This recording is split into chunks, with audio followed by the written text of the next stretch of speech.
si lent. Les Français parlent en français.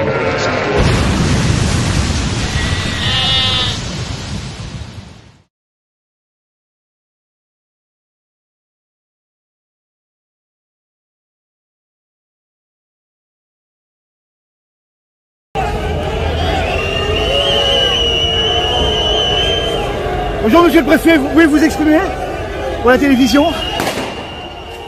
Une petite synthèse sur cette journée, comment se déroule-t-elle monsieur le préfet? Parfaitement bien.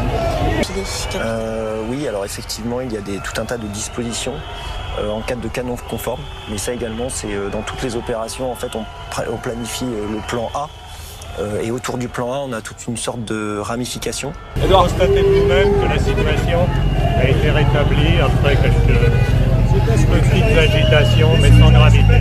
Parler en France, ça devient un danger. C'est un danger public de parler en France.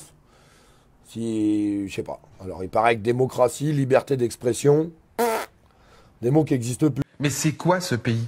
Ils croient que les gens vont rien dire? Ils croient qu'en France, on va faire les moutons toute notre vie? Apparemment, boue et siffler, vous n'avez plus le droit. Alors, vous le rajoutez à la liste de ce que vous avez plus le droit. Il y a déjà un paquet de choses que vous avez plus le droit. Moi, j'ai entendu un policier dire à quelqu'un vous n'avez pas le droit de chanter. Voilà, vous restez là et vous vous taisez, vous n'avez pas le droit de chanter.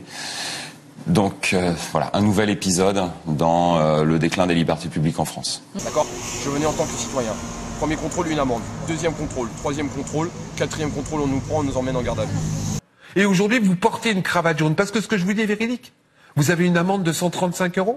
Parce qu'aujourd'hui, vous êtes en train d'essayer d'aller manifester, on vous met en garde à vue. Ce qui est, en France, on nous a enlevé le droit de manifester librement.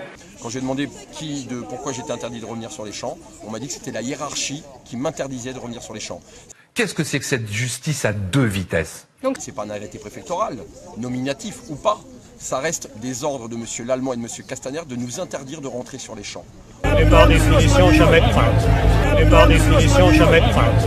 Mais siffler et huer, c'est interdit. C'est interdit. C'est interdit. Parce que si vous le faites, il y a une rafle derrière. Il y a une rafle. La rafle du gouvernement. Alors Castaner, l'Allemand, Macron, c'est quoi votre pays? C'est une démocratie, c'est pas une démocratie? Comment ça, j'ai pas le droit de circuler dans ce pays? Les policiers opéraient des espèces de mini-nas de groupes de gilets jaunes qui repéraient un petit peu à la va-vite, embarquant au milieu de tout ça des touristes, des gens qui n'avaient rien demandé. On a pris des gens. Alors malheureusement, dans les gens qui ont été pris, il y a des gens qui n'avaient rien fait. Hein. Et non, ils venaient voir un défilé militaire. Les gens n'ont pas le droit de venir voir un défilé militaire, de donner du respect pour un défilé militaire, mais pas donner de respect parce que, ok, siffler, huer un président, c'est pas y donner de respect. D'accord. Une hausse des inégalités et un mépris du gouvernement. Emmanuel Macron est coutumier du fait des provocations importantes, voilà, et quand on lui explique qu'il y a de la violence sociale dans ce pays, il décide de ne pas y répondre et de faire le sourd. Mais il lui donne pas de respect. Pourquoi? Parce que lui ne leur donne pas de respect. Parce que les citoyens n'ont pas oublié toutes les gardes à vue, arbitraires, les amendes, la répression, les mutilations.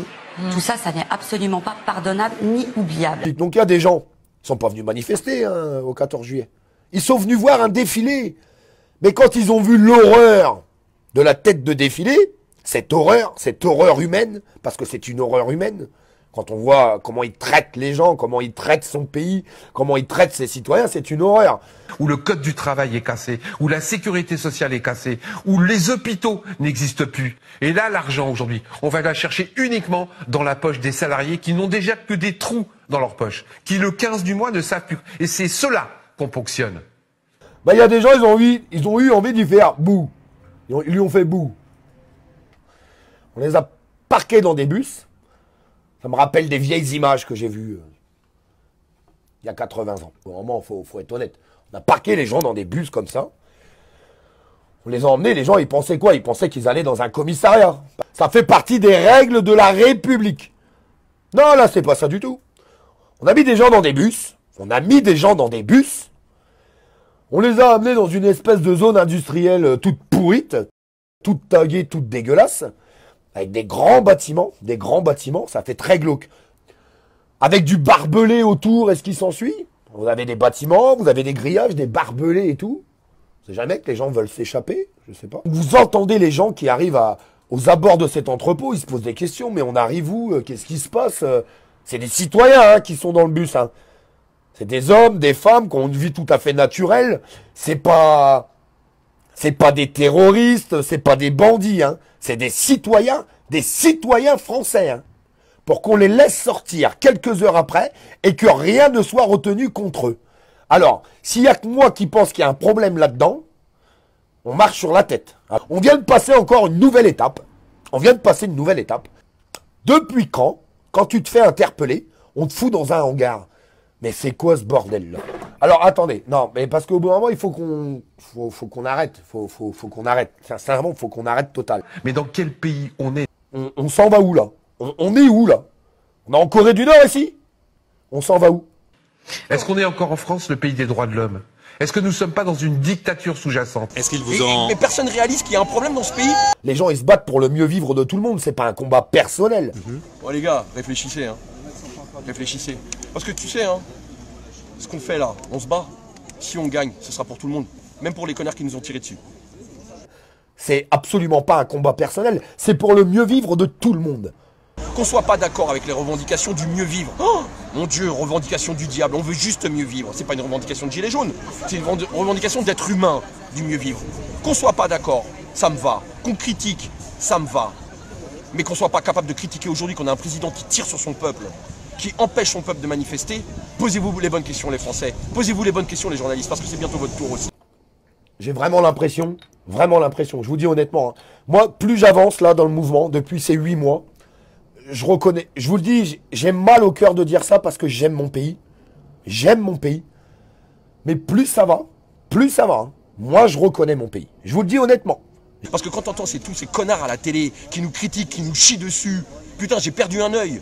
J'ai 23 copains qui ont perdu un œil. 8000 personnes en garde à vue, une morte, 10 autres morts. Il y a un changement radical des choses, que ça soit des médias, du gouvernement et de certaines personnes de la population. Il y a des choses que j'arrive plus à comprendre. C'est-à-dire on a un gouvernement hors la loi qui dit merde à la justice, mais tout va bien dans ce pays. Tout va bien. Et il y a des gens très bien, parce qu'il y a énormément de policiers qui me saluent, même quand je sors de la manif, ou même pendant la manif. Et il y en a d'autres, ceux à moto, qui veulent me crever le deuxième œil. Donc ces gens-là, il faut les écarter. Alors peut-être que j'étais endormi pendant 30 ans, peut-être que j'avais des œillères et je voyais rien, c'est possible aussi. Peut-être que ce mouvement a réveillé les consciences, et je pense qu'il y a beaucoup de ça. On est en train de se rendre compte que il y a une majorité de personnes qui est là pour niquer tous les autres, alors une petite majorité qui est en train de niquer tout ça derrière. Hein. Les multinationales qui ne payent pas d'impôts en France puissent les payer, qu'il y ait une répartition des richesses équitable, parce qu'on ne peut pas demander toujours aux citoyens lambda de payer l'argent manquant dans les caisses d'État, parce que l'État fait en sorte, par le biais de ses réformes, d'offrir ses niches fiscales aux riches et ultra riches. On est en train de nous prendre pour du bétail, pour des vaches à lait, pour de la merde. Je suis en train de comprendre qu'il y a plus de gens en souffrance que je le pensais. Vous vous rendez compte du nombre de gens qui souffrent en France aujourd'hui? Il y a des gens qui sont en grève depuis 5 mois. On vient de s'attaquer aux policiers quand je vois que, de façon non justifiée, on retire 1 an de salaire à Alexandre Langeois parce qu'il a eu le tort de dire qu'il n'était pas d'accord. Je suis en train de comprendre que, au niveau de l'État, ils ont décidé de rien faire pour eux. Que ça soit, je me répète, hein, que ça soit des handicapés, des retraités, que ça soit des travailleurs, que ça soit des chômeurs à la recherche active d'emploi. C'est les consciences des gens. Et quand les gens ont pris conscience, ils font les choses par eux-mêmes. C'est pas des moutons, les gens. Mais j'ai envie de vous dire, le mouvement, tête ou sans tête, leader ou sans leader, perdurera. Parce que c'est le citoyen en galère, en colère, qui décide de lui-même de ce qu'il doit faire pour se faire entendre. Même si, malheureusement, à certains moments donnés de notre vie, parce qu'on n'avait pas des consciences qui étaient assez ouvertes, on a été les moutons du gouvernement et ce qui s'ensuit. Mais je l'ai été aussi à un moment donné de ma vie. Moi aussi, je l'ai été à un moment donné de ma vie. Parce que j'ai fait des choses pour aller dans le sens du gouvernement. Et je pense qu'on l'a tous fait.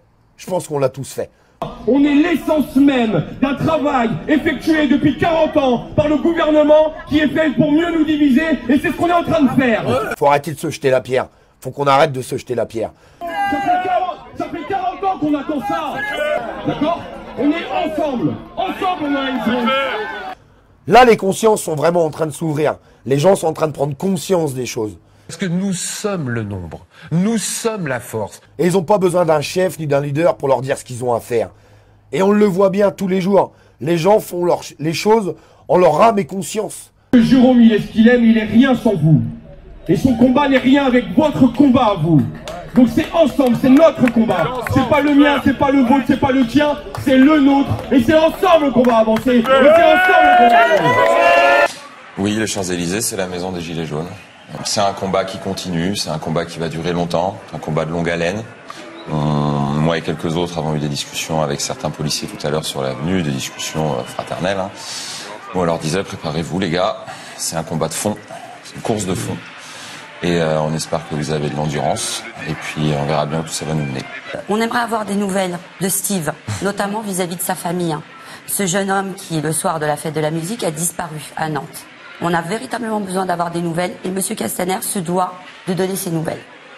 Parce qu'ils ont envie de le faire, parce qu'il y a des choses qui leur tiennent vraiment à cœur. Et c'est pour ça qu'ils sont en train de les faire. En tout cas, moi, c'est ce que je pense. Je vous embrasse tous, et à très bientôt.